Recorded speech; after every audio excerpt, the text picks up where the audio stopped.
दोस्तों, क्या आपको पता है कि भारत में सबसे पहले अंतर्राष्ट्रीय शादी किसने किया था? जी हाँ, सबसे पहला अंतर्राष्ट्रीय शादी चंद्रगुप्त मौर्य ने किया था। बस इसी तरह के बहुत सारे ऐसे फैक्ट हैं जो कि आप नहीं जानते होंगे। चलिए मौर्य काल के इतिहास पर चलते हैं और टॉप एमसीक्यू क्वेश्चन बनाते हैं जो कि सीजी व्यापम और सीजीपीएससी में पूछे जाते हैं। हमारा पहला क्वेश्चन है, मौर्य वंश की स्थापना किसने की थी? ऑप्शन है बिंदुसार, अशोक, चंद्रगुप्त मौर्य या पुष्यमित्र सुंग।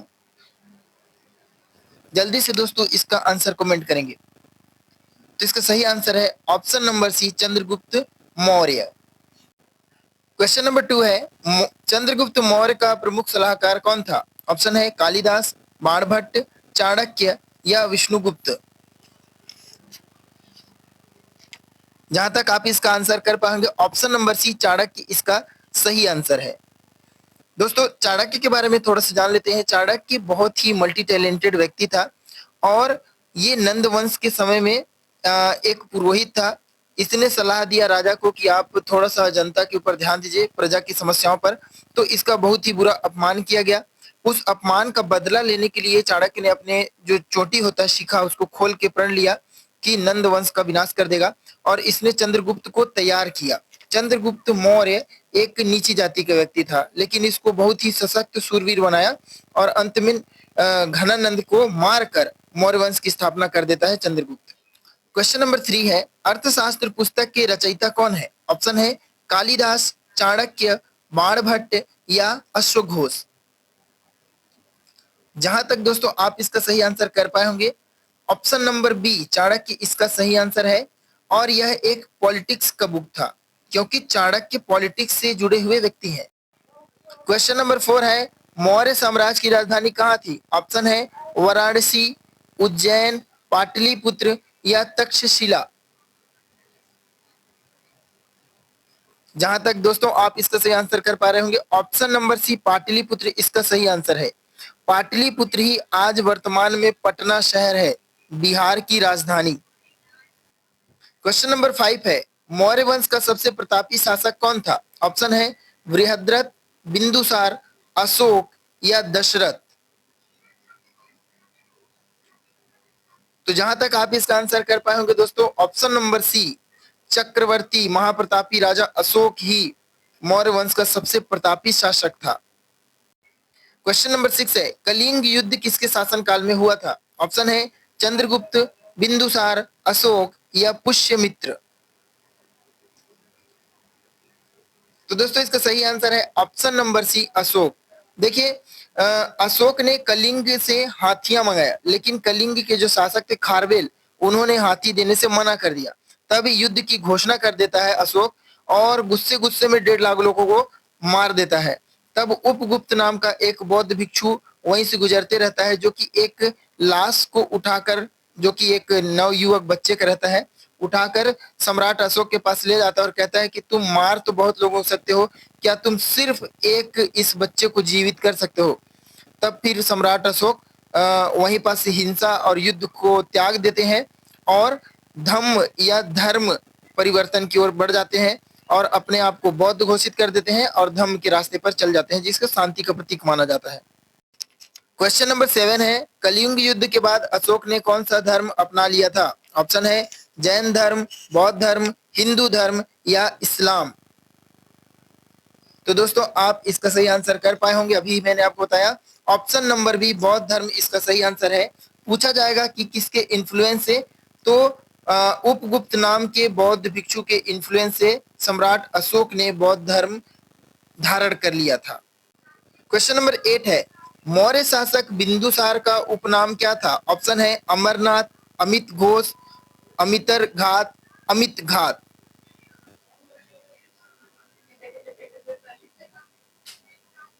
तो दोस्तों इसका सही आंसर है ऑप्शन नंबर बी अमित्र घात इसका सही आंसर है। अमित्रोचेटस भी इसे कहा जाता है यूनानी भाषा में। क्वेश्चन नंबर 9 है, मौर्य वंश का अंतिम शासक कौन था? ऑप्शन है दशरथ, बृहद्रथ, बिंदुसार या कुणाल। तो दोस्तों इसका सही आंसर आप कर पाए होंगे, ऑप्शन नंबर बी इसका सही आंसर है, बृहद्रथ मौर्य वंश का अंतिम शासक था। क्वेश्चन नंबर 10 है, बृहद्रथ की हत्या किसने की थी? ऑप्शन है अशोक, पुष्यमित्र शुंग, समुद्रगुप्त या स्कंदगुप्त। दोस्तों सारे क्वेश्चन आए हुए हैं कभी न कभी किसी न किसी सीजी व्यापम या सीजीपीएससी की एग्जाम में, तो आप इसका सही आंसर कर पाए होंगे। Option number B Pushyamitra Shunga इसका सही आंसर है। बृहद्रथ की हत्या करके पुष्यमित्र शुंग शुंग डायनेस्टी या ब्राह्मण वंश की स्थापना कर देते हैं। अगला क्वेश्चन है अशोक ने किस भाषा में शिलालेख खुदवाए? ऑप्शन है पाली, संस्कृत, अरबी या फारसी। दोस्तों जल्दी से कमेंट करेंगे इसका आंसर। एंड अभी तक अगर आपने हमारे चैनल को सब्सक्राइब नहीं किया है तो सब्सक्राइब कर लीजिएगा। तो इसका सही आंसर है ऑप्शन नंबर ए, पाली भाषा में अशोक ने अपने शिलालेख खुदवाए थे।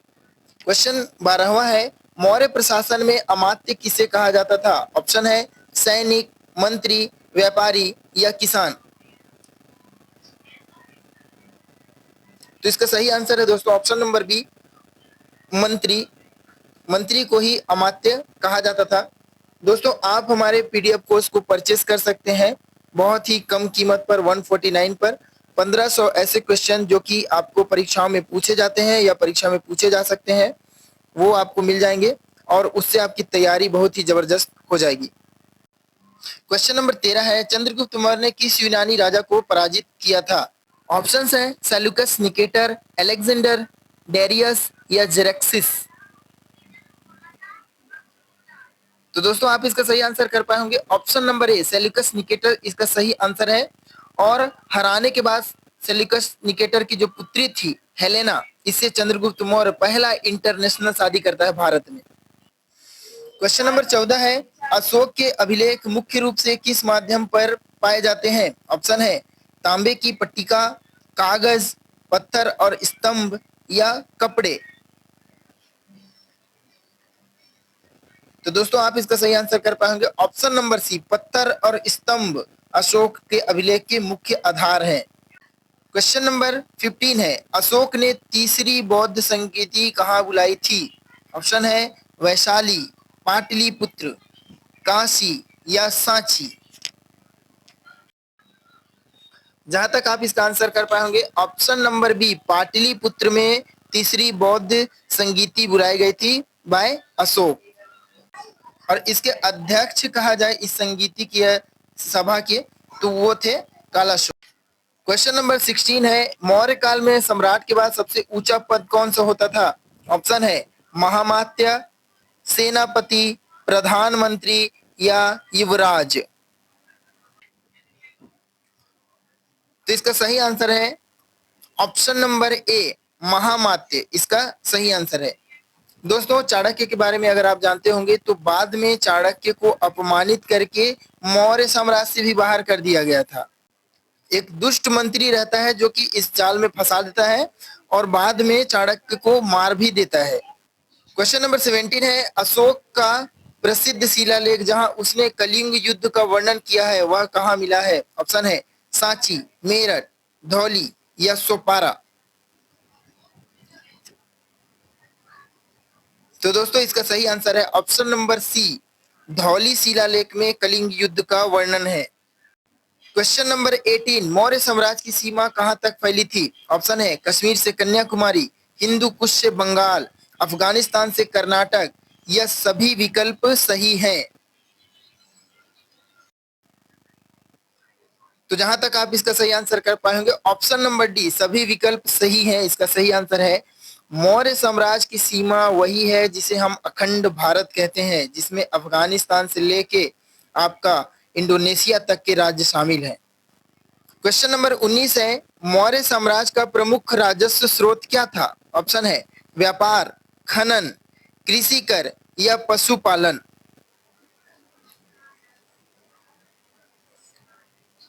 तो दोस्तों आप इसका सही आंसर कर पा रहे होंगे रेवेन्यू बाय क्रॉप या ऑप्शन नंबर सी, कृषि कर इसका सही आंसर है। क्वेश्चन नंबर 20 है मेगास्थनीज कौन था? ऑप्शन है मौर्य सेनापति, यूनानी राजदूत, चाणक्य का शिष्य या भारतीय व्यापारी। जहां तक आप इसका सही आंसर कर पाए होंगे ऑप्शन नंबर बी, यूनानी राजदूत था मेगास्थनीज। मौर्य साम्राज्य में मेगास्थनीज आया था डिप्लोमेसी सीखने के लिए। क्वेश्चन नंबर 21 है, मेगास्थनीज की पुस्तक का नाम क्या है? ऑप्शन है इंडिका, गीता, महाभारत, हिस्टोरिया। गीता और महाभारत को तो आप पहले ही एलिमिनेट कर चुके हैं, तो इसका सही आंसर है option number A, indica. Megasthenes की पुस्तक का नाम है इंडिका, जिसमें उसने मौर्य प्रशासन और मौर्य साम्राज्य के बारे में बहुत कुछ लिखा था। उस समय की सारी जानकारी मेगास्थनीज की पुस्तक में हमको देखने को मिलती है। क्वेश्चन नंबर 22 है, धम्म शब्द का प्रयोग किस शासक ने किया था? ऑप्शन है बिंदुसार, अशोक, चंद्रगुप्त या बृहद्रथ। बहुत ही इंपॉर्टेंट क्वेश्चन है, तो इसका सही आंसर है option number B, Ashok. After the Kalinga war, Ashok Dhamma के बारे में बताते हैं कि यह एक धर्म है, अब इसको ही मानना है, जो कि बहुत ही अहिंसावादी था। 32 क्वेश्चन है, चंद्रगुप्त मौर्य ने जैन मुनि भद्रबाहु के साथ कहाँ संन्यास लिया था? ऑप्शन है पाटलिपुत्र, श्री रामेश्वरम, श्रवण बेलगोला या कांचीपुरम। तो इसका ऑप्शन नंबर सी सही जवाब है, श्रवण बेलगोला, जो कि कर्नाटक में है। वहां चंद्रगुप्त मौर्य अपने अंतिम दिनों में भद्रबाहु के साथ चले जाते हैं और वहां संलेखना के द्वारा मृत्यु को प्राप्त करते हैं या मोक्ष को प्राप्त करते हैं। क्वेश्चन नंबर 33 है, किस मौर्य शासक को प्रियदर्शी के नाम से जाना जाता है? ऑप्शन है बिंदुसार, अशोक, दशरथ या चंद्रगुप्त। तो जहां तक आप इसका सही आंसर कर पाएंगे, इसका सही आंसर है ऑप्शन नंबर बी, अशोक को ही देव नाम प्रियदर्शी कहा जाता है। क्वेश्चन नंबर 34 है, किस अभिलेख में अशोक ने धार्मिक सहिष्णुता की बात की है? ऑप्शन है धौली, सोपारा, शाहबाजगढ़ी या सप्तम शिलालेख। जहां तक आप इसका सही आंसर कर पा रहे होंगे, ऑप्शन नंबर डी, सप्तम शिलालेख इसका सही आंसर है, जहां अशोक ने धार्मिक सहिष्णुता की बात की है। क्वेश्चन नंबर 35 है, अशोक द्वारा बौद्ध धर्म के प्रचार हेतु कहां कहां दूत भेजे गए? ऑप्शन है श्रीलंका, मिस्र, सीरिया या उपरोक्त सभी।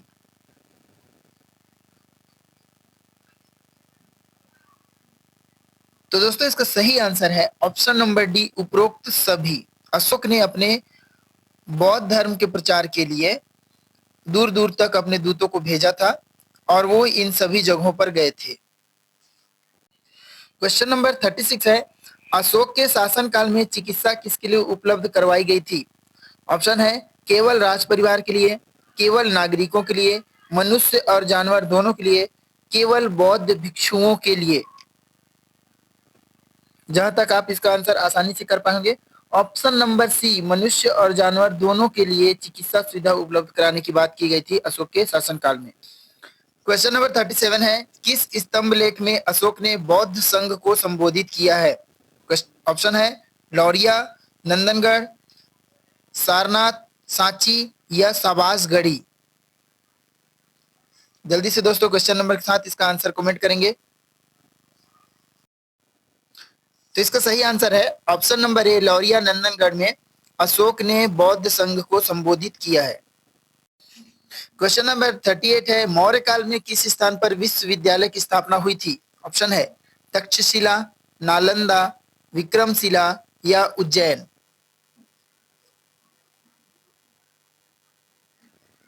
जहां तक आप इसका आंसर कर पाएंगे, मौर्य काल में तक्षशिला ऑप्शन नंबर ए में विश्वविद्यालय की स्थापना की गई थी। क्वेश्चन नंबर 39 है, धम्म महामात्य की नियुक्ति किसने की थी? ऑप्शन है बिंदुसार, अशोक, चंद्रगुप्त या बृहद्रथ। जहां तक आप इसका आंसर कर पाए होंगे, ऑप्शन नंबर बी, अशोक ने धम्म महामात्य की नियुक्ति की थी। इन्होंने एक धम्म का कॉन्सेप्ट दिया था, जो कि एक शांतिपूर्ण अहिंसावादी धर्म था, जो कि बौद्ध से मिलता जुलता। मौर्य काल में किसने राज्य को 7 अंगों में विभाजित किया था? मोस्ट इंपोर्टेंट क्वेश्चन है, बहुत बार पूछा गया है। ऑप्शन है चाणक्य, अशोक, बृहद्रथ या मेगास्थनीज।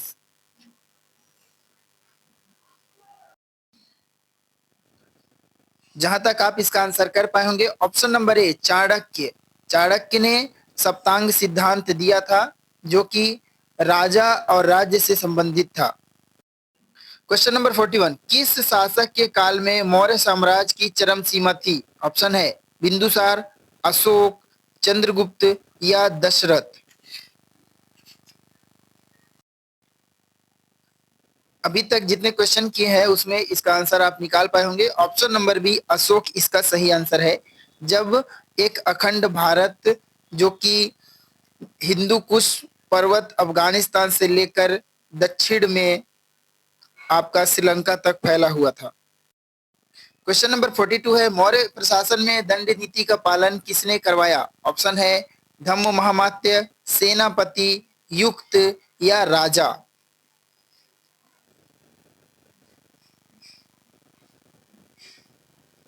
जहां तक आप इसका आंसर कर पाए होंगे, ऑप्शन नंबर डी इसका सही आंसर है, राजा। दोषी को दंड देने का अधिकार सिर्फ राजा के पास ही होता था और बाकी कोई भी ऑप्शन इसके सही नहीं है। अगला क्वेश्चन है, सप्तांग सिद्धांत किस ग्रंथ में वर्णित है? ऑप्शन है रामायण, महाभारत, अर्थशास्त्र या मनुस्मृति। मनुस्मृति हिंदू धार्मिक ग्रंथ है। इसमें हिंदू धर्म के बहुत सारे कोट्स दिए गए हैं, कैसे एक हिंदू को रहना चाहिए, किस तरह से धर्म का पालन करना चाहिए, और बहुत विवादित भी है। तो इसका सही आंसर है ऑप्शन नंबर सी अर्थशास्त्र। अर्थशास्त्र में कौटिल्य ने सप्तांग सिद्धांत दिए हैं। क्वेश्चन नंबर 44, मौर्य शब्द का सर्वप्रथम प्रयोग किसने किया? ऑप्शन है अशोक, कौटिल्य, पतंजलि या बाणभट्ट।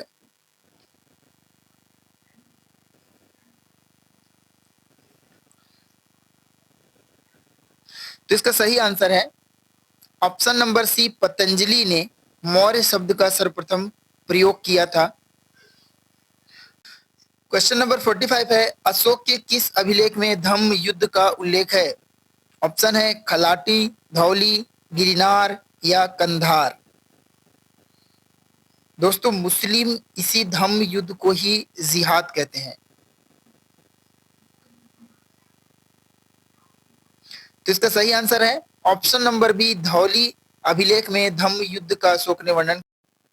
क्वेश्चन नंबर 46 है, इंडिका में मौर्य काल का वर्णन किसने किया? ऑप्शन है टॉलमी, प्लिनी, मेगास्थनीज या हेरोडोटस। क्वेश्चन रिपीटेड है, तो जहां तक आप इसका सही आंसर कर पाए होंगे, ऑप्शन नंबर सी, मेगास्थनीज ने इंडिका में मौर्य काल का वर्णन किया था। मेगास्थनीज एक यूनानी राजदूत था। क्वेश्चन नंबर 47 है, किस मौर्य शासक के समय बौद्ध धर्म दो भागों में विभाजित हुआ? ऑप्शन है अशोक, दशरथ, चंद्रगुप्त या बृहद्रथ।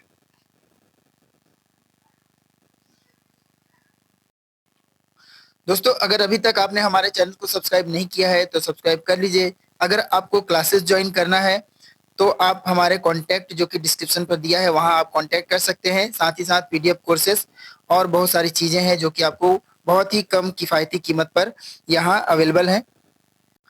इसका सही आंसर है ऑप्शन नंबर ए, अशोक के समय में बौद्ध धर्म दो भागों में विभाजित हो गया था, हीनयान और महायान बौद्ध शाखाओं में। ये तीसरी संगीति हुई थी पाटलिपुत्र में, इसके अध्यक्ष थे कालाशोक। क्वेश्चन नंबर 48 है, मौर्य प्रशासन में सामंत क्या थे? ऑप्शन है सेनापति, न्यायाधीश, सीमावर्ती राज्यपाल या कर वसूली करने वाले अधिकारी।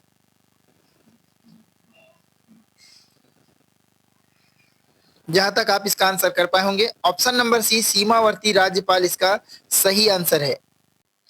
क्वेश्चन नंबर 49 है, अशोक ने किसे श्रीलंका में बौद्ध धर्म प्रचार के लिए भेजा? ऑप्शन है भद्रबाहु, महेंद्र, राहुल या सारीपुत्र।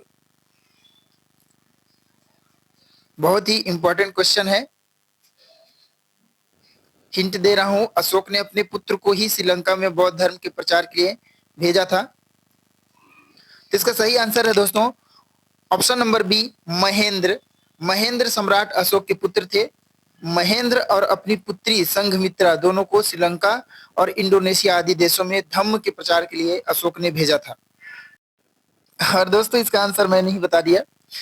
फिर भी क्वेश्चन देख लेते हैं। महेंद्र के साथ श्रीलंका में कौन गई थी? ऑप्शन है गौतमी, यशोवधि, संघमित्रा या मल्लिका।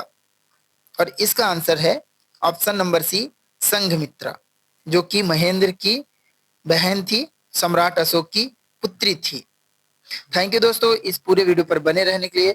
जल्दी से कमेंट करिए आपको ये वीडियो कैसा लगा एंड हमारे चैनल को सब्सक्राइब करें।